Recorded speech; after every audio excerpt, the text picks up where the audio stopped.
Geduldige Gimmy-Gonse sit terug en luister gerus hierna. In 'n verafgeleë vallei, mooi vallei, omring deur hoë bome en diep bosse en baie water, het 'n dapper Indiaan opperhoof genaamd Chief Willie Wakisi geleef. Sy naam beteken stormwind en hy was bekend vir sy wysheid en moed. Chief Willie Wakisi se stam van 1300 lede het die skool gerespekteer en hulle het geleef in harmonie saam met die pikstudente en die omliggende skole wat deur Potchefstroom vloei. Chief Willie Wakisi het nie alleen regeer nie.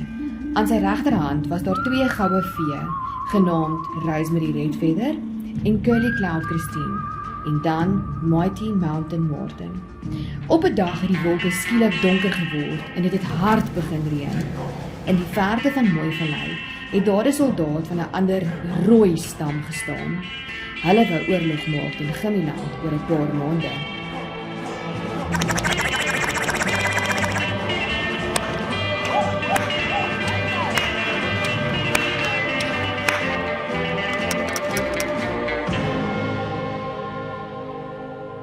Gimmiland en sy chief het al lank voor dit begin voorberei vir die oorlog wat plaasvind op 14 Februarie 2025.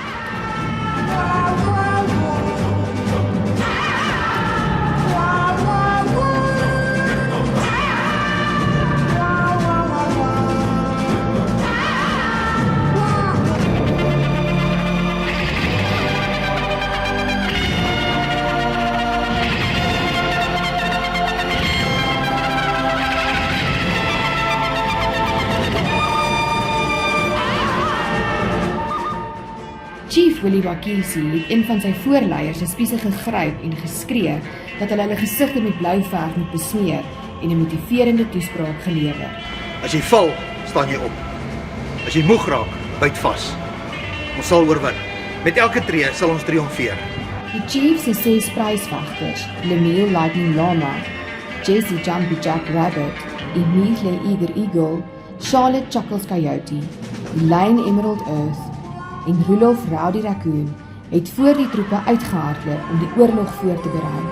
Dromme het geslaan, krete is geskree, vure is gemaak en vleis is gebrei.